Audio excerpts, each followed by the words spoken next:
Be good.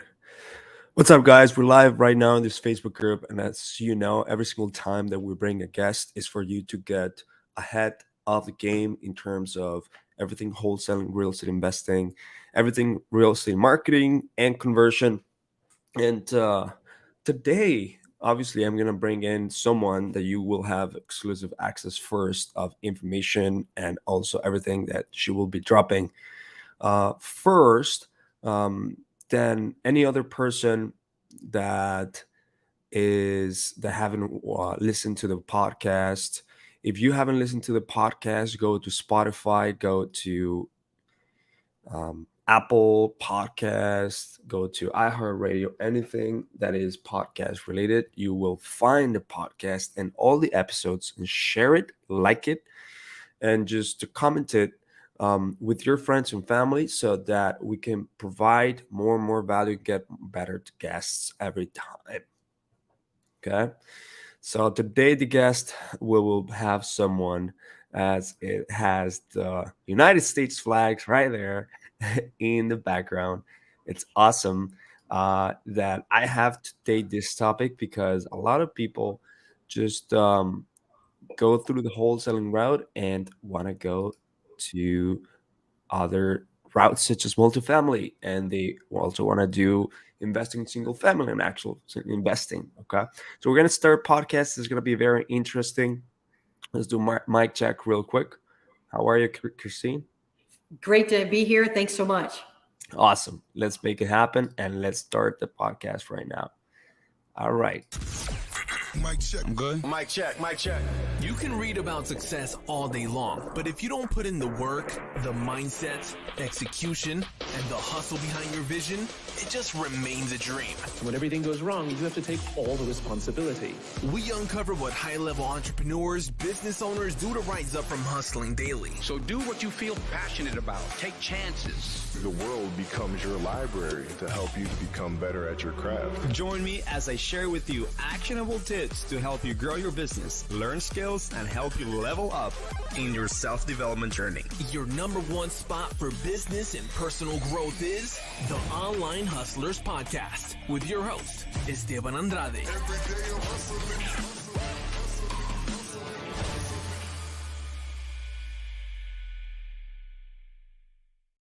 What is going on? ¿Qué pasó? Everything.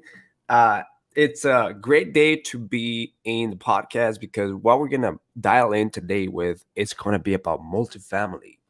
And as you have seen and heard in other episodes, we have brought a lot of people that do wholesaling real estate. They do single family investing, and they do other different lines of businesses within single family real estate. But we haven't really brought the multifamily topic, which is a huge topic that a lot of people would want to get into. People start seeing, obviously, Grant Cardone getting into this big game of getting into big multifamily investing, that you have to be either an investor that can put down $100,000 down or $75,000 down, $50,000 down in order to start investing into these big projects. And you have to be an accredited investor or something like that. You see that other big players starting to get into like acquiring these big ass complex apartments and condos and things like that. So today we're gonna bring in someone that specializes in multifamily, and she's not only specialized in multifamily, but she's very well known in the Florida area, in the South Florida area, and she's done already the events. She's helped a bunch of people. She has helped a bunch of other speakers that been in this podcast acquire multifamily properties. And I like to walk through some of those real studies because she's also a real estate investor. She's been getting into multifamily already for some time, and it's going to be amazing the amount of information that you're going to get because a lot of you want to really get into multifamily at some point, right? That's like a goal, right? Just myself, I got into multifamily just very recently with my coach Pace Morby, so I really want to help you guys to get into here. If you find any value whatsoever in this episode, just share, like, and subscribe, and make sure that you share with your friends. Otherwise, we will not be able to bring more heat to the game. So we have Christine Fluke right here today with us. She's an amazing person that we've been talking for a while in social media, and I've been wanting to get her in, especially because she's local. She is such a great giving individual. You can see that from everything that she's being part of. Every single time that I see her online, she has a really great attitude. She has a really great knowledge base. She has a great experience, and she's local to me as well. And actually, I'm very wondering why we haven't met. We haven't We met in, have, in person. yeah, I know, but we've been working on trying to do that I since you've know. been in South Florida. So thank you so much for Christian, having me, and hopefully I can bring some value to your listeners. thank you. So let's get into this first, Christine. I really like for people to start getting into multifamily and have this episode as like, okay, multifamily can be done. I'm a wholesaler or I'm a single family real estate investor. I've just been scared of my life in multifamily, and I have no idea. Or maybe I'm a real estate agent. Maybe I'm a digital marketer here. Maybe I'm a service provider of in real estate. And I don't know if multifamily is my thing, but I really would love to understand from your background. And I understand from obviously from your starting, past life and everything. How'd you get into this game? It's such a, it's such a great, it's such a great It's a great asset class. vertical. It's a great vertical. It's a great asset class to be in. So I've been in real estate since 2004 here in South Florida.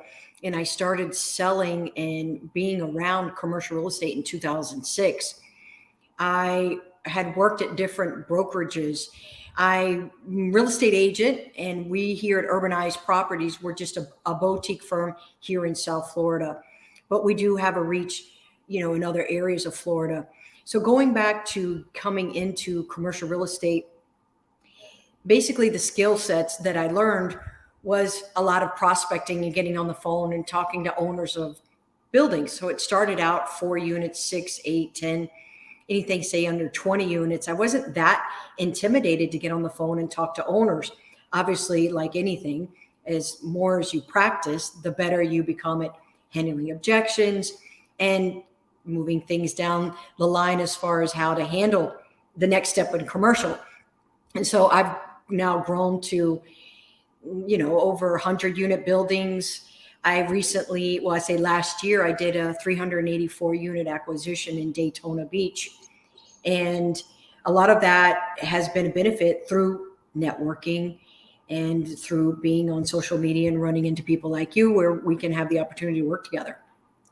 That is freaking amazing. You actually mentioned a few key things that people need to understand. That I believe that the multifamily game, if you were to be doing an active acquisition of these commercial buildings or just big multifamily buildings, the principles are essentially the same as you're doing right now in wholesaling. You're just speaking with another type of individual. Okay, Correct. more or less, uh, based on one of the episodes that we had, someone that started a digital company and then started going into multifamily. She started cold calling all these other real estate investors and multifamily owners that either had inherited or have been investing in real estate for such a long time. You just got to change the way that you talk to them and the conversation, right? Exactly. I mean, instead of saying house, you just replace the word property. Hi, Mr. Owner, I'm calling to find out if you're interested in selling your property, whether it's a 10 unit building, a 20 or 50. Obviously, depending on the size of the property, sophisticated sellers do show up. I mean, when you're talking to somebody, if you will, that's selling a 20 unit building, it could be a mom and pop, or it could be a corporation that owns multiple 20 unit buildings. There's a sophistication, obviously, as you grow in the level of units, because speaking to someone who owns 400 units and seeing if they would like to sell, it's a little different, but I would say it's a lot of kind of like you're saying with the wholesaling and single family homes, or even Burr for that matter. It is still a lot of the same activity, getting on the phone, looking for motivated sellers. Price and terms are always, something that's going to show up to obviously benefit, a transaction. That's awesome. What are the key few things that a multifamily investor that you've seen? Wow, I've seen this person that I work with, or even myself, that brought me to success within the multifamily world. That you just have applied this exact same formula or things in order to be really, really good at this. Well, like I was saying, since 2006, I've been selling commercial real estate, and it's been different asset classes, not just multifamily. I've done mobile home parks, I've done shopping centers, I've done an office building in downtown Miami. So obviously, each asset class has its own characteristics and how you handle the conversation with the owner. I would say my ex broker was the one that really helped me understand multifamily, helped me understand the numbers, and helped me how to evaluate it. And like I said, being able to move along the food chain, if you would, to higher unit counts. I've been in investing in real estate since 2015, and in 2019 is when I learned about syndications. It's funny because most of the people I was dealing with till 2019 were mostly investors. And this whole syndication and now buying large apartment buildings and being in a pool with other investors that bring their capital to come in as a limited partner, it's like a whole other world out there. And it's really a great way to have another income stream. As you're doing wholesaling, that's an income stream. And as a limited partner investing in an over 300 unit apartment building, as a limited partner, that's another income stream. And you get the opportunity to learn from people like Pace Marby and other people that are in that space. Yeah, I think for me, it was huge that I was given the opportunity because, okay, no one really knows this right now, but Pace had put together this big 400. I call it big because for me it's big, but for some people Well, might sure it be is. small. Yeah. 400 unit Charlotte, North Carolina building, and Mm-hmm. it's a really good looking building. But the problem is that the owners have not been able to truly maintain the operations of this building, and it has been decaying over the years, and mostly over the last few months. And now the owner obviously is now willing to sell it to Pace Morby's team. Pace Morby was able to acquire this property and now is raising this big amount of capital, which they Correct. did, but now getting to the sub community and telling them, look, students, now you can invest with this. Yes, you have to be an accredited investor, but what's going to allow you is to get more exposure, not only to my multifamily crew, to me in multifamily, get more deals, but I'm also going to give you other benefits. Not only Totally. we're going to have a return investment based on the offering memorandum that we're going to give you, but also you're going to be able to have speaking time. You're going to be able to have some walking through the property. We're going to fly to the property and we're going to walk through the entire thing and how we're going to change the entire You do operation. video walkthroughs. Yeah, Video exactly. Exactly. walkthrough. And something like that, if I may, being able to find let's call it a mom and pop, if you would, or even, a corporation that owns a property that they have not been taking advantage of the management. And that's what we call a value add opportunity. And I'm sure, Pace and his partners found that as a value add opportunity. So of course you want some meat on the bone, if you would, whenever you're buying a large multifamily property. And, typically you are between a 3 and 5 year hold. There are two options as an accredited investor that you mentioned, a 506C, and there's a 506B, which is limited to 35 investors in an investment opportunity. But a 506C, you can have, unlimited amount of investors in it. So yeah, doing as an accredited investor is definitely a lot of opportunities out there. And like you said, when you get in with the right syndication team, you start with one and then you realize, wow, we've had some really good success. They hit the time frames that they said that I would have my capital back. you get paid out either quarterly or monthly as a distribution. Obviously, you get the tax benefits through cost segregation and bonus depreciation, and you get your K1s every year. And it's a great way to not have to hang out with Uncle Sam and give him all that money. Yeah, and I think that you're speaking a lot of really good stuff, but like there is there might be people listening to this that they're trying to have a brain dump of all these things that you're telling, like not only all these codes, but also all these benefits that they might be getting with multifamily. They might not also know what can they do in multifamily if they're not an accredited investor. So let's break it down from, like, let's say the basics right now. How can someone that is doing wholesaling, or even someone that is just has a good entry and entry income, like someone that has a service, someone that has another business, how can Even they a W-2.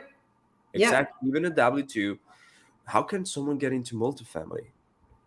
Excellent. Great question. I would obviously make sure that as you're interviewing operators, you're going through a series of questions. You want to know what their track record is. Have they ever had to do, a call for capital where, hey, we thought that we are going to put $1 million into a property and we realized we need $1.5 million. And so we have to do a capital call and request additional money from the LPs. It's not uncommon. Obviously, you don't want to run into that scenario, but if you do, so these are obviously you're interviewing the operator as much as they're kind of interviewing you, making sure, hey, if you said you're going to invest $50,000, that you make sure you do it in the time frame that's set within, the call that you have with the operator, the syndication team. You also want to make sure that who is part of the team is the asset management, that they have track record of success with those size of buildings. If they're used to doing 20, 50 units and now they're going into 200 units, obviously you just want to make sure you're asking the right questions, because it is your capital that you've either wholesaled and made your fees off of, or you have a W-2 job, and maybe it's an investment of 50,000, you only have 25, and you can perhaps bring in a family member, create an LLC with your accountant. And I definitely think that there is a lot of room and space for beginners to be in the multifamily space. And you think that you have to have a lot of money, or you think you have to have, everything lined up, and you don't. You just use other people's successes and track record to be able to build your team. I think that's really I hope I answered that. No, I think it's really key that you have told us that not only good keyword beginners can also do this by Leverage. leveraging success of other people's track record, right? So that could be the success of the other operators that they're interviewing. That could be the success of other people that might want to get part of the pie, all right, because they believe that they also want to do this. So I think you just mentioned like really key points there. I really want to ask you right now, your team, how are they acquiring these multifamily opportunities? Let's go to that, because I want to start understanding how you're doing it right now and how you can teach it to others, and then we can go back at like the other shapes of like multifamily investing. But how you doing right now? How's your team currently acquiring multifamily?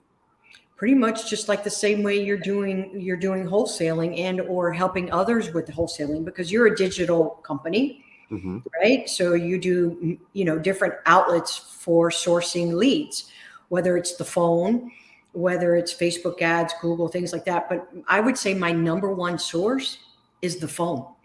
I'm looking up owners and I'm contacting them either by the phone. Hopefully I'm not getting to a gatekeeper, which is usually the secretary. And hopefully I'm able to get to the CEO or to the decision maker. Might be more than one person, but that's my main source in contacting owners. I mean, I pretty much prospect all day long looking for off-market properties. Here at Urbanized Properties, we've been active at this for over 20 years. And 80% of what we do is off market. And obviously, being in the business since '06, you become, relationships either with owners and do more than one transaction, and or that owner refers you to someone else that is looking for your services as far as either buying the asset or helping them sell the asset. And obviously brokers, through the years, you get a list of the good ones to work with, the ones that align with your values. Whoop, there it goes. And that's funny, huh? And The so, flag just yeah, came. yeah, no, it just fell down. So um, that's a lot of it. So a lot of it for me has been through networking and through the phone is how I'm getting to a lot of owners. Yeah, I feel like the multifamily acquisition, at least the lead generation part of it, is a different beast because we have tried Facebook advertising, we have tried Oh, really? Okay. Google advertising, What about and print? Have you done print? no, we haven't tried print. And the not only the volume of it is so low and the cost is also so high that sometimes we don't even know which type of expectations to put because we try to lower the expectations as much as possible because it's completely different ball game than single family.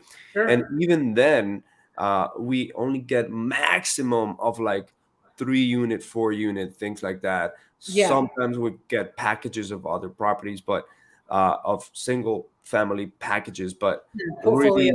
Mhm. but really like multifamily, we haven't been able to crack code on it. And I know that with Google, it's available, it's there, but it just requires way more Trial and error, more right? trial Yeah. and error, more effort, and more money, because that's the way it is. Now, what are the marketing channels that you currently do are networking, referral marketing channel, and you also do cold calling, right? Yes. When you do cold calling, are you doing cold calling? Are you or currently have a team doing cold calling? How's that working out right now? It's me and my real estate partner. Her name's Janet. She's the broker of urbanized properties. We've been open since 2015.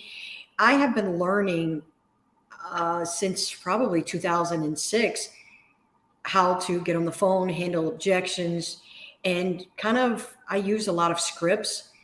And as you continue to practice, obviously you get better, and then handling objections.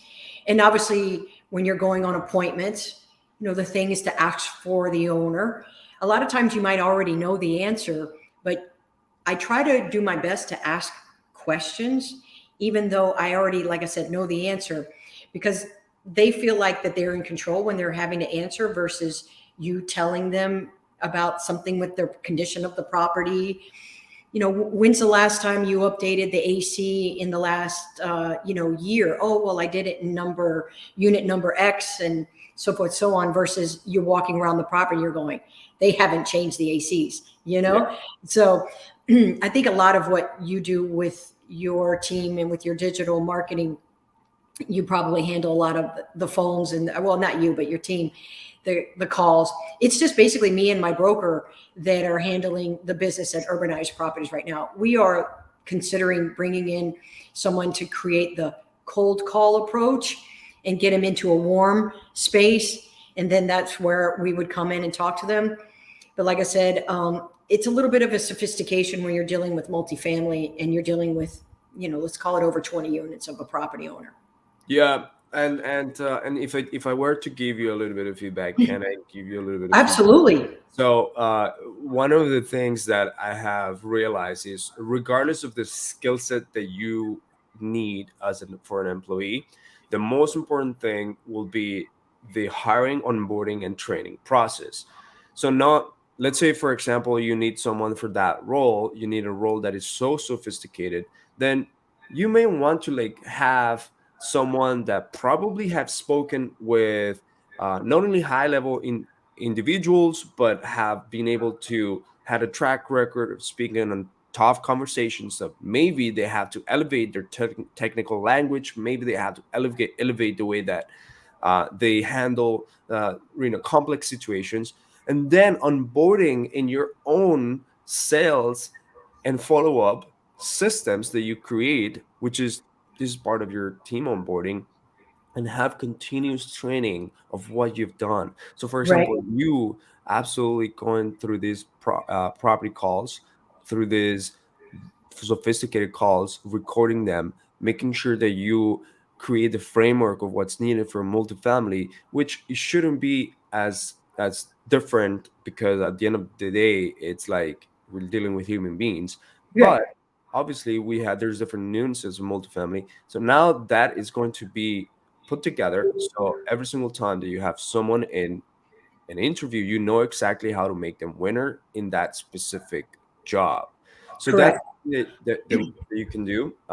If you watch the episode of the digital marketing owner, marketing agency owner, in I believe it's episode 22 or 23, she started training someone. She'd never been in any real estate investing, but she had a coach, basically someone like you, that was like really good at like having sophisticated conversations.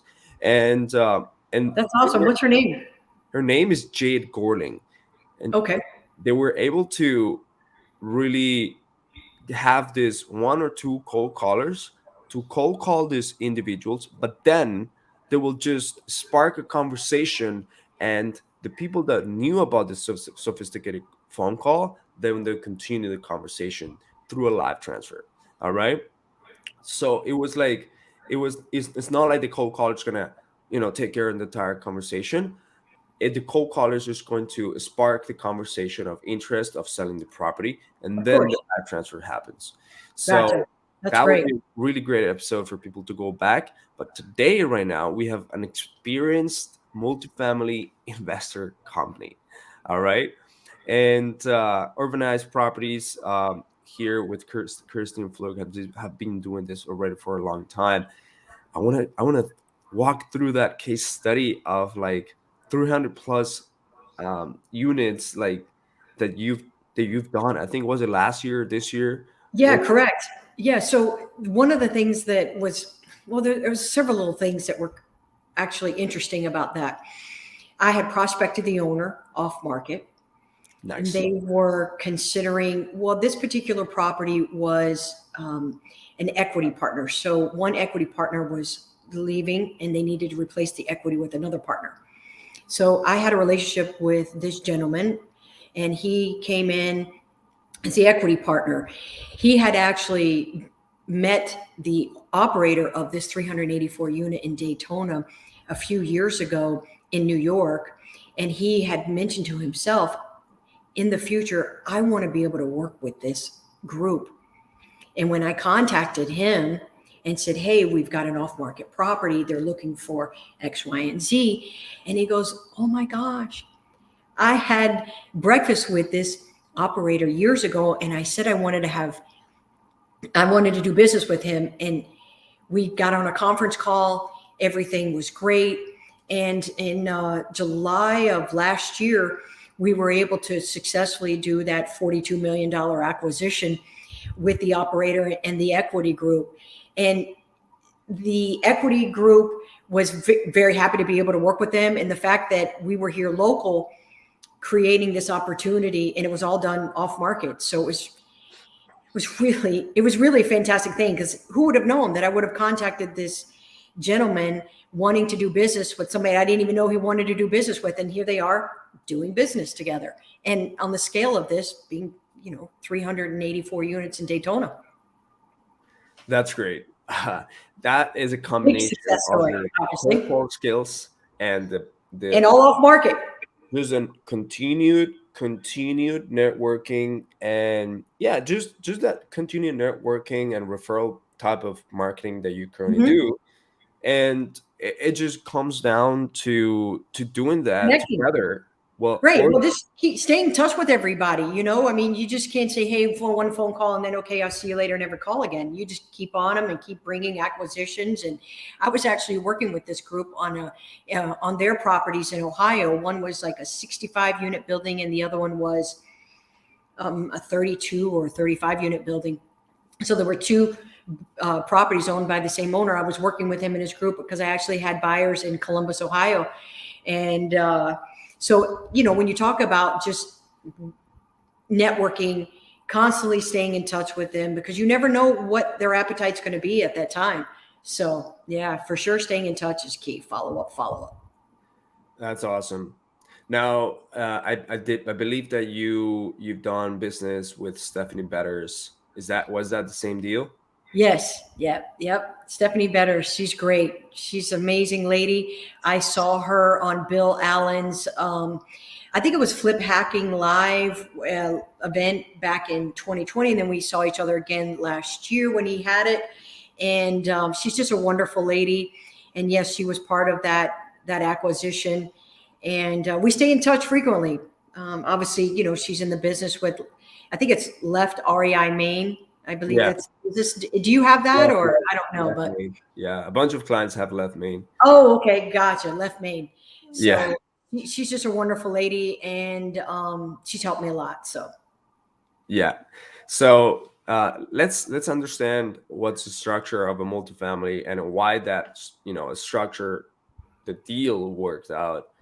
well, In that main example. thing, you have more than one door. I mean, that's it right then and there, right? You have multiple doors, you have multiple units for income, and you always try to look something obviously for value add. I mean, obviously, Class A is a great asset class to own. I mean, Grant Cardone, my goodness, he owns several of them here in South Florida.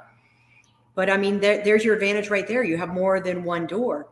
And you could also burn multifamily if you wanted to, buy it, rehab it, renovate it. Well, that's part of it. Refinance and repeat, right? So it's not just associated with single family. You can do it with multifamily as well. All right. And for example, that how does a traditional particular, let's say someone acquires a deal, someone has this negotiation with the seller, and now they have to somehow find the money or get the money. How people would normally do the structuring of a deal? Like Well, I'm you're gonna talking about capital raising, right? Kind of like, anything, yes, anything regarding like capital raising, anything regarding how we're gonna move forward with this deal. Like, can you walk us through an example, for example, the ones that you've done, so that sure. people I understand? mean, yeah, sure. Great question. Obviously you can do it in a couple of different ways. You can do it as a syndication, which is either a 506C or a 506B, or you can do it as a JV. You can bring on certain partners, where you all agree to have certain criterias in what you're doing, fulfilling the job to be able to run and purchase a multifamily property. You have people that will be doing the asset management. You have people that will be identified who do the capital raising. You have people that will be what we call a key principal, which is someone who signs on the loan. And again, you can do it as a syndication or you can do it as a JV. As a syndication, as a 506C, you can have multiple and unlimited investors. Like I mentioned earlier, 506B, you can have up to 35 investors in a purchase. How would you structure that? I mean, obviously, it all comes down to who the main sponsor is and who they've had previous experience in where they've had track records with. Sometimes people stay within the same groups. With operators, they will choose the same people over and over and over again to buy multiple buildings. Then there's some operators that maybe you have 2 or 3 acquisitions with them, and then they want to move on and join in with other operators that come in with maybe different asset management. It can all be location based too. Maybe you work with people that are in Georgia, and then you have other groups that are in Florida, or maybe you have other groups that are in Philadelphia. So it just all ranges, who you want to team up with. But I definitely think having someone with experience and the track record that can handle these size of multifamily properties is key. Yeah, and obviously just getting the money in. Getting the money. Yeah. I mean, sure. I mean, you're always networking for capital, right? You never kind of put your pencil down. You're always, whether it's going to the grocery store, whether you're running into somebody at a restaurant, or whether you're having a conversation at an event that's not real estate based, but you're always dropping those seeds, and obviously keeping on top of that, because when an opportunity comes up and they said, hey, if you ever get an opportunity, call me. But that's exactly why I'm showing up today. Brian, you remember when we spoke about a year ago? Oh yeah, I remember. Well, now that opportunity's here, and you share with them, a way for them to take their money out of 401k or self-directed IRA, or the money that's in their savings that's not earning them, less than 1% in the bank, to be able to jump on an opportunity investing in multifamily.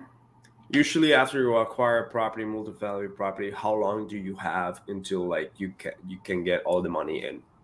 Well, usually it's for your distributions, it can range from quarterly to monthly. Usually it's about 6 months once you go and you purchase the asset.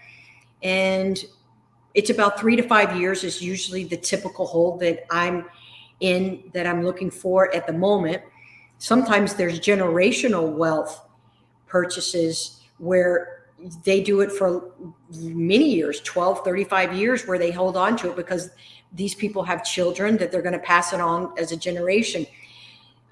Some people that want to invest in that can find that as an advantage. Some people that may be single, that don't have kids that they're leaving a generational wealth with, might not find 12 to 35 year hold to be something they want to invest in. So I would say anywhere between 3 and 5 years is a typical hold. And I just did a full cycle is what they call it. I did 529 units in October 2019. The property is in Dallas, Texas. And I was a limited partner in the opportunity to, do a syndication. And we just did a full cycle in May. So they just recently sold the asset, and we'll be getting, it was, I think it was like a 25% IRR. So we That's got great. Distributed monthly. And now, so between that and now what we're going to get back, it was an excellent opportunity to get into. So I'm so glad that I did. So why like in multifamily, obviously with this type of investments, you see that in single families sometimes the money can just be held for like 6 months or like 12 months, right? Or because it's a much shorter, like you do the repairs, you flip it, you sell it right away. But why are we looking for this 3 to 5 years kind of range? And usually this is the hold where investors have to hold this money into this. We're going to hold into the property. Why is this the 3 to 5 years the normal? And why can't we just like turn it around faster and just sell it? Is there any reason for that? Well, I'm sure there's a few reasons, and one of it would be, mortgage lenders, Fannie Mae, Freddie Mac, they have seasons of, how long that they give you the loan for, and before you can go and either refinance it out or sell the asset. So that's probably one factor there. Another one is, like I said, you have to have time to do your value add package. If you're buying a property and you're saying, hey, Mr. Investors, we're buying it and it's a $900 rent right now, but we can get it up to a $1,200 rent within 18 to 24 months. That takes time. We're talking on, over 100 unit buildings. You have a plan of how many units you're going to value add. And in those, let's say the first 6 months you're doing 10 units, and then maybe you're doing another 30 units in the next 6 months. So it takes time to bring the value add concept to that multifamily and get that value there to where, let's say you buy it at a 4.5% cap rate and you need to sell it at, say, a 5.25. It takes that long to be able to create your business plan of value add. Yeah, and value add is, obviously there's different ways to add value to a property. Sure, of course. Multifamily. Yeah, How can we add value to a multifamily property once it's acquired? Great. Obviously it starts with the units. What kind of countertops do you have? What kind of fixtures do you have in the kitchens and the bathrooms? What kind of floors do you have? How old's the roof? What's the, central AC or window units? Or if you're in, like Ohio, what's the heating system like? Do you offer a pet area for your dogs to do their business and people maybe to hang out and have other dogs hang out with other dogs? Do you have a playground, something for the kids? So it's all kinds of different ways that you can add value to a multifamily property for sure. Okay. So those are a few key things. Now, whenever you're telling us that you have a 25% IRR, that you're part of this investment, right? Is that a great? Is that a super great? Is that Oh, okay that's investment? Yeah, so I say right now with the change in the interest rates that have obviously gone higher and changed, a lot of way of how we're investing right now, but still many, many opportunities out there to invest in real estate. Right now, I'm seeing things hover between 14 and 16%. Obviously, that is still an excellent return. But this particular opportunity, I was able to capture 25%. And I think it was around a 1.7 max multiplier on that. Obviously, anything that's 2 and over is phenomenal. Yeah. I've seen a lot of people that have gone full cycles on some acquisitions that they bought in 19 and 2020. And, with the market being what it is, it's absolutely crazy right now. But there's still, again, a lot of opportunities.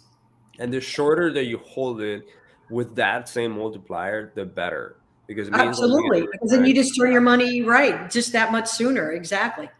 When is it that you're gonna get your money once again after you have invested this, and most importantly, what are you gonna do with the return? Excellent. So we call that a full cycle, and that's when you make the acquisition, you invest your money, and then once they execute on the business plan, they close on the asset, which is called a full cycle, and then you take your funds and you move it into either a new multifamily property, either with that operator or with another operator. All right. So one of the key things to understand is that once you have gotten return from some investment, Uncle Sam comes in and be like, "Oh yeah, Always Uncle come Sam, in." no matter if it's single family or not, right? And then regardless of what business you are, he's gonna come for you. All right. Yes, for It's sure. like it's like the monster under your bed. Hmm. And and him is gonna make sure that you get less. But now how can we compound this and continuously grow it? Well, you take the return right after you get it and immediately invest it. But how is that gonna work out in terms of like our famous tax conversations, Christy? Well, I would say that's definitely not one of my expertise, but obviously have an accountant that's Yeah. able to answer those questions, and someone that's obviously experienced with working with syndications and K1s. Most accountants do have experience with that. If they don't, I would run away and find somebody else. But obviously, you want to just keep your money always moving for you. Obviously, sitting in the bank is not doing much for anyone. So when you come up to somebody and you say, "I've got an opportunity for you to earn, 7, 8, 9% on your money, and get a tax benefit from it as well," ears perk up for sure. And like I said, I think you need to definitely get with a tax accountant to see what's the best benefit for you in reinvesting your money. Definitely keeping it moving. That's for sure. 100%. For example, what are you gonna do with that return? I've got an opportunity that I'm looking at. Obviously, as you network and you go to multifamily events, you start feeling out, who you vibe with and who you think you might want to do business with. And obviously, through the years that I've been in networking events, I found a couple of groups that I feel comfortable with and I have invested with them. So, and then there's some people that have funds and that you can invest in as well, not just one specific asset. It's more like a fund that covers multiple assets. It could be triple net assets like a General Dollar or CVS, and maybe they also have a multifamily property in there, and maybe they also have land. So there's a different way to invest your money besides just a specific asset. So I'm looking at a couple of different things right now in Texas and also in land development. That's great. I want to say that if you're going to continue to lose money if you keep your money. Like you're going to continuously lose the money if you continually hold on that money, because it's going to be eaten away by inflation. It's going to be eaten away by taxes. So Absolutely. the only way to do it is just like Uncle G says. Really, is that you have to get it Gee, away from you, right? You you have sure to. you're not saying Uncle Grant Cardone? Yeah, yeah, a Grand Cardone. That's right. That's right. Uncle G. Yeah. Have you met him? I have not met him. Obviously, where I live is literally, up the street from his office building. I noticed that he bought the office building next door to him in the Aventura area. And about a month or so ago, he bought a multifamily building on the river. So yeah, I'm very familiar and stay in touch with, a lot of things that he's doing. And obviously, if I can, when I can, if I can share an acquisition for him to take a look at, for sure I will. Awesome. Now, we're going to back to how can someone invest, and I think that we cover a lot of really good details now. But as a regular W-2, as a regular business owner that has no idea about real estate, or never done invest in real estate, perhaps you have a service, perhaps you have a great product, maybe you're not even in the industry game of real estate. How can they start investing into these properties without having to do the effort of like cold calling uh, multifamily owners? How can they get into that, Well, and listen, how can you yeah, help? great question. It goes back to kind of like what you have been sharing in the last couple of weeks, how what you're taking with, let's call it your income, in what you're doing in your digital space in either wholesaling or fix and flipping, and you're taking that and you're, instead of maybe putting it back into another flip or putting it back to a single family home, you're diversifying your income stream by investing in multifamily. So like you said, if you're a W-2 and you've got some money there and you're looking to invest in a property, again, it can range from 25,000 up to, obviously over 100,000. So I would say, if you have a group of people that that want to invest in multifamily and you don't have all of the funds to do that with, definitely create an LLC. Get with your family members, get them to say, hey, I want you to hop on this webinar tonight. They're going to go over the acquisition, they're going to go over all the numbers on the property, and we can jump in together and invest together and get the benefits from it. When you are obviously doing social media, people see your posts. They see that you're investing in large multifamily, and they reach out to you and say, hey, I see what you're doing. I thought you were, wholesaling. Now you're doing multifamily. Wow, I want to learn more about it. And that's kind of like where it starts, by putting it out there and allowing people to see and hear what you're doing. Yeah, and I think that it's important to note what you said. Like you said, like regardless of what you're doing, you are able to diversify into multifamily. But like, why would people go and take the risk on such a big asset? Like, what are the benefits of multifamily? I mean, tax benefits. I mean, you get a K-1 every year.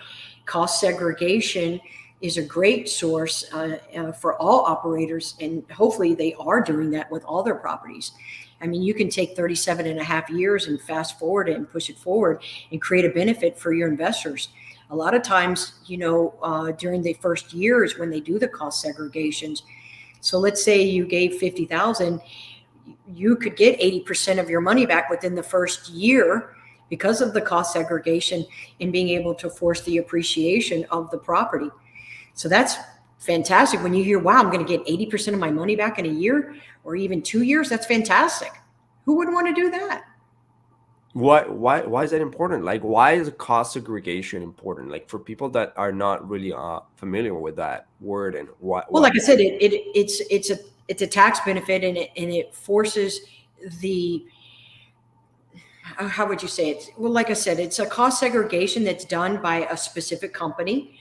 And there's many people out there that offer this service. Obviously, it's a service you have to pay for. And what they do is they force the appreciation of the building, so you as an investor can benefit in getting your money back sooner. That's right. You can get your money back sooner, and it's basically like a tax. It's basically like a tax benefit where you write off this segregation is a tax, and this is how the rich gets richer. Don't ask Oh, me. absolutely. I mean, it's a tax strategy that allows, real estate owners, to utilize the accelerated, depreciation deductions to increase, cash flow and like I said, it's a benefit for your taxes for sure. As you hire better CPAs, you will need to learn these things yourself, because if you don't learn these big fancy words, then you're going to be lost every single time that you're talking with millionaires, multimillionaires, people that invest into real estate, that know what's going on. Yeah, I So mean, you listen, you can research vocabulary words, and that's sure. I mean, there's tons of YouTube videos out there talking about, advantages of investing in multifamily. So, yeah, real estate itself is such a great place to put your money. amazing. Yeah, amazing. I mean, for sure. It's an incredible opportunity, and we still, even though we're in the market that we are in right now, which is very hot and moving fast, there's still a lot of opportunity out there. You said that interviewing operators was one of the key crucial things at the beginning of this conversation. What would you say it's one of those key things to ask operators to make sure to filter out the ones that do not work and the ones that actually do work, and you know that you're going to have an amazing investment? I think as you continue to network and become aware of going to events and being on Zoom calls with other people that are in the multifamily space, you become acquainted with people that you can reach out to and ask questions. And that's exactly one of the ways how I've done it, besides attending events and networking and bumping shoulders with people that own thousands of apartments. If I have a question about, whoever, let's call them person X, I'll call up person Y. Hey, person Y, I was thinking about investing with person X. And have you ever invested with them? Have you heard anything about how they operate, their track record? And obviously speaking to the operator directly and asking them, how long have you invested? What's your track record? If something happens with the building, how have you handled it? Different things like that. So for sure, networking and talking to people that have either know of them or have their track record. So that's a lot of it for me. It's just getting on the phone and talking to people or connecting with people and asking them So for about. you, if you were to invest in your own deal, like for example, 25%, and you probably never heard of the operator, what would be the questions you ask? Well, the one thing would be the track record. How long have you been doing it? Have you ever had a capital call? That's a very important question. Capital call. A capital call, right? Which means I've invested, let's call it $100,000, but the operator overextended on the repairs, and they thought it was only going to be 50,000, and it winds up being 200,000. So they reach back out to the investor and they do a capital call and ask them to invest more money into the property because they didn't properly evaluate what they thought was going to be 50,000, which is now 200,000. Let's just call it. Yeah. So that's a big question. Another one is obviously who your asset managements are, who is your syndication attorney, because you want to make sure that you're always in compliance. It's a big deal to be in compliance, obviously. Syndication attorney. Okay. Absolutely. All right. What else do you think is important? I think also having access to the operator whenever you have questions, because not only are you a limited partner, but you're also there learning. So you want to learn and start learning the lingo. You want to learn, you want to be able to, hey, I want to walk the asset that I'm investing in, and I'm going to go do it on X day and time. And can somebody be there? Because you want to see that they are doing the updates and doing the value add business plan, staying in touch with them. I mean, if I have questions right now and I reach out, usually within a few hours, I have answers to my questions. Hey, I noticed the business plan was to have 30 units up and rehabbed. Where are we at on those 30 units? Getting those answers. I mean, communication is very key throughout the whole time that you're in holding an acquisition. At what point do you think that you should be like hands off with a property? Like is it like the mom and pop type of properties that are like maybe easier to get around or flip around, or the large multifamily properties that are like hundreds or even thousands? Like, is that it's actually hand off? You have to prove yourself if you're going to be an active investor, and you have to most everybody that is an active investor is a capital raiser. So they're not just, let's call it asset management, but they're also bringing capital to the table for the purchase of the property. I hope I'm answering your question correctly. Another thing is you have to decide whether you're going to be active or passive. Yeah. Passive investors, a limited partner, and basically they're saying, "Hey, an operator, we're bringing in limited partners. We appreciate if you would, invest in the property, but just knowing that you're hands off, and that we're going to be the ones who's making all the decisions, which is an active, operator sponsor of the property." So as a limited partner, you basically are hands off. So you have to be aware that you're not going to have any say so in the business plan. Right. What if you actually get access, like you mentioned, get access to this person or get access to what they're doing and things like that. And perhaps, I don't know, your business is a business that can add a lot of ideas and value to it. Absolutely. Can that work sometimes? Like, for instance, For like, sure. I mean, look, because you're in digital business, right? And if you speak to someone who's handling that part of the business to run the multifamily property, hey, have you considered doing so and so? And if you, have a digital background that that could bring up the rents or add some amenities to the property, then through a digital outlet that they might not know of, for sure, why wouldn't you want to present it? right. Yeah. And I think that I'm there's, not shy, so I think, and apologize. I'm one who asks questions. I'm the one who wants to get to know and things. And if it's not my space to know it, then they will tell me. But I'm a very I like to ask questions because I want to learn. 100%. And you can tell here, guys, that even Christine is dedicated to the multifamily acquisition. Are you having certain days that you do calls to investors, to other property owners? Do you have dedicated, or are you doing that daily, every single day? Daily. Daily? Mm-hmm. What type of, Even if I'm just going down the street and I see a property, depending on what it is, I mean, I'll come back and I'll research it and I'll pull up the owner, or if there was a telephone number at that property, I'll make sure I write it down and call them. Because remember, it might be a for rent sign, which is a great source of, getting leads. You want to speak to the owner. Sometimes, obviously, you might speak to the property manager, but it might not be that property specifically, but maybe they're looking to buy. Maybe they're not always interested in selling, but maybe they're looking to buy, and and you call them and maybe you have something for them. So there's always opportunities. a potential seller can also become a buyer. Just like a Absolutely. buyer can become a seller. That's Absolutely. great. And how do you start conversations with these property owners that potentially want to sell? Hi, I'm calling about the building 123 on Main Street, and I was in the area and I was calling to find out if you're interested in selling your property. No, I'm not. No problem. Is this the only one that you own? No, I own other ones. Fantastic. What areas are those in? Well, there's one in Jacksonville, Florida. Awesome. I have investors in Jacksonville. Matter of fact, I'm looking for myself, and so forth and so on and so on.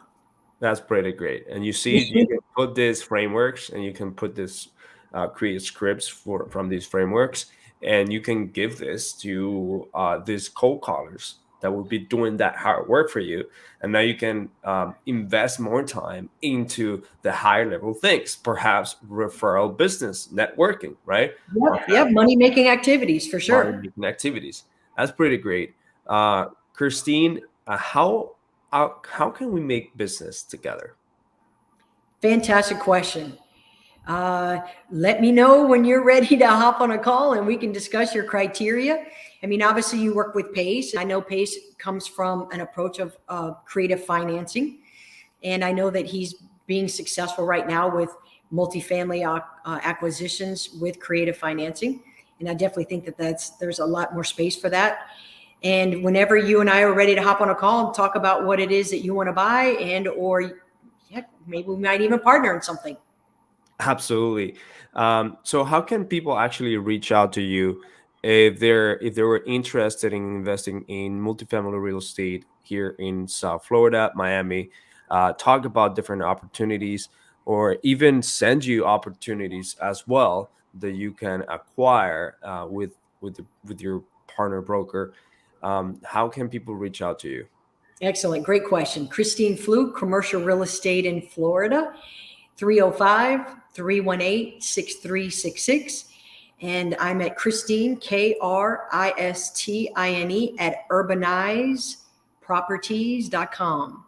Okay, urbanizeproperties.com. And Obviously, I'm on social media, just like what's you your are. social media? Christine Fluke. Yeah, awesome. Christine Fluke. Okay, sounds good.